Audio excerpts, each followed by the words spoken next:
اللہ تعالیٰ سے اجر و ثواب لینے کے لیے اور اس کے عذاب سے اپنے آپ کو محفوظ کرنے کا یہ بہترین اور آسان راستہ ہے کہ تقوی اختیار کیا جائے۔ اور اللہ عز و جلال نے اسی دن یہ اپنا فرمان نازل کیا تھا کہ آج میں نے اپنے دین کی نعمت تم پر مکمل کر دی ہے اور میں راضی ہو چکا ہوں اس دین کے ساتھ جس کو تم اختیار کرو گے اور پھر اس کے بعد میری رضا حاصل کرو گے۔ اور اسی اسلام کے 3 مراتب کو رسول اللہ صلی اللہ علیہ وسلم نے بھی بیان کیا ہے۔ وہ اسلام ہے اور ایمان ہے اور احسان ہے۔ اور احسان یہ ہے کہ عبادت اس خوبصورتی سے کی جائے کہ تم عبادت اللہ عز و جلال کی اس خوبصورتی سے کرو کہ تم اللہ عز و جلال کو دیکھ رہے ہو، اور اگر یہ تصور نہیں پیدا ہو سکا تو یہ یقین کرنا چاہیے کہ اللہ عز و جلال آپ کو دیکھ رہے ہیں۔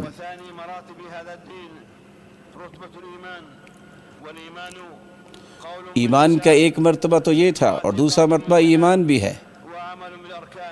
کہ انسان جہاں زبان سے اقرار کرتا ہے دل سے تصدیق بھی کرے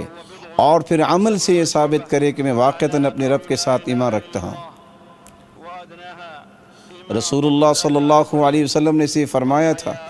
کہ 60 سے زیادہ یا 70 سے زیادہ ایمان کے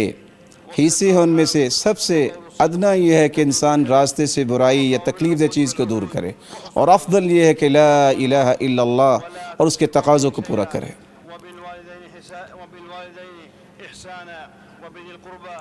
اور اللہ عز و جلال نے حکم یہ دیا ہے کہ اللہ عز و جلال کی عبادت کرو اور اپنے قریبیوں کا خیال کرو، والدین کے ساتھ احسان کرو، اپنے پڑوسیوں کا خیال کرو، اور آپ کی ملکیت میں جو لوگ ہیں غلاموں کے ساتھ اچھا برتاؤ کرو۔ اور اللہ عز و جلال کا یہ بھی فرمان ہے کہ ایمان والو اپنے کیے گئے وعدوں کو پورا کرو۔ یہ تو شیطان ہے جو تمہارے درمیان دشمنی پیدا کرتا ہے، اور یہ یاد رکھنا چاہیے کہ شیطان تو تمہارا دشمن ہے، لیکن اللہ عز و جلال نے حکم دیا ہے کہ اگر آپ کسی برائی کا دفاع بھی کرتے ہیں تو اچھے انداز سے اس کا جواب دو، اور صبر کرنا اور برداشت کرنا یہ صرف ان لوگوں کو اللہ عز و جلال عطا کرتے ہیں جن کو اللہ عز و جلال نے بڑی عنایت سے نوازا ہوتا ہے۔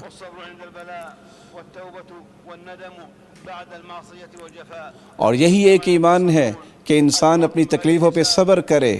اور پھر اس مصیبت کے بعد اللہ عز و جلال کے فیصلوں پر راضی ہو جائے۔ اور اللہ عز و جلال کا یہ فرمان ہے کہ اپنے رب سے استغفار کرو کہ اللہ عز و جلال تمہیں جب تک زندہ رہو گے خوبصورت زندگی سے نوازیں گے۔ اور ارکان ایمان جو ہے وہ 6 ہیں۔ اللہ عز و جلال پر ایمان لانا، اس کے فرشتوں پر ایمان لانا، اس کی کتابوں پر ایمان لانا، اور آخرت کے دن پر ایمان لانا، اور تقدیر کی خیر اور شر کے ساتھ ایمان لانا، اور اللہ عز و جلال کی کتابوں پر اور انبیاء پر ایمان لانا۔ اللہ عز و جلال نے قرآن مجید میں بھی یہ فرمایا ہے، ایک مومن کو چاہیے کہ وہ تقدیر پر ایمان لائے اور اسے یقین کرنا چاہیے کہ اللہ نے جو فیصلہ کیا ہے وہ بہت خوبصورت فیصلہ ہے۔ اور یہی انسان کے لیے خوشخبری ہے کہ جب وہ ایمان کے ان پہلوؤں کو اختیار کرتا ہے تو دنیا کی زندگی بھی خوبصورت بنتی ہے اور جنت میں بھی اسے پاکیزہ زندگی نصیب ہوگی۔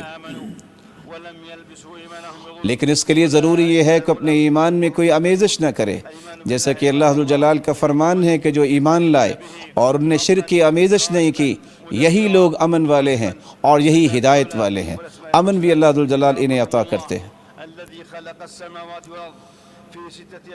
وہی مالک الملک ہے پوری کائنات کے، جس کی توحید کو خالص کرنا ہے، جس نے 7 آسمانوں کو بنایا اور زمینوں کو بنایا۔ دن رات کا نظام بھی اسی کے ہاتھ میں ہے،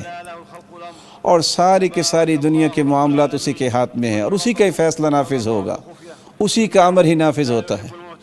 اس کو پکارو تم جلوتوں میں بھی اور خلوتوں میں بھی، آہستہ بھی اور بلند آواز سے بھی۔ اور یاد رکھنا چاہیے کہ اللہ فساد کو پسند نہیں کرتے، اور یہ بھی یاد رہنا چاہیے کہ اللہ عز و جلال نے جنت قریب کی ہے تو ان لوگوں کے لیے جو احسان کو اختیار کرنے والے ہیں۔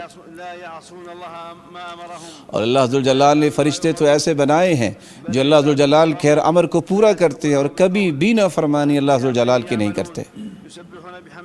اور صبح و شام اللہ عز و جلال کی تسبیح بیان کرتے ہیں، اور اللہ عز و جلال کی تعریف ہی کرنے میں وہ سعادت سمجھتے ہیں۔ اور ایک مومن کی ذمہ داری ہے کہ ایک مومن ان کتابوں پر ایمان لائے جو اللہ عز و جل نے انبیاء اور رسل پر نازل فرمائے، لیکن اللہ عز و جل نے ان تمام کتابوں میں سب سے مہیمن، سب سے عظیم کتاب قرآن مجید کو بنایا ہے۔ اللہ عز و جل کا فرمان ہے، یہ وہ کتاب ہے جو اللہ عز و جل نے حق کے ساتھ نازل کی، جس میں ہدایت بھی ہے لوگوں کے لیے۔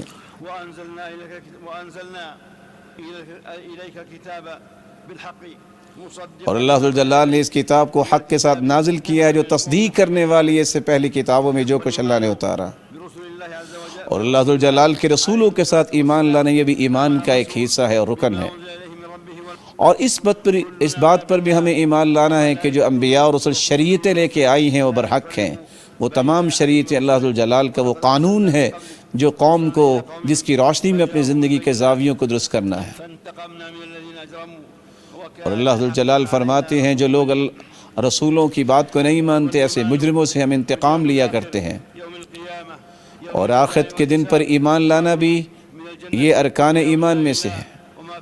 اور آخرت کے ایمان لانے کا معنی یہ ہے کہ ہمیں اس بات پر بھی ایمان لانا چاہیے کہ اللہ نے جنت تیار کی ہے مومنوں کے لیے اور جہنم تیار کی ہے کافروں کے لیے۔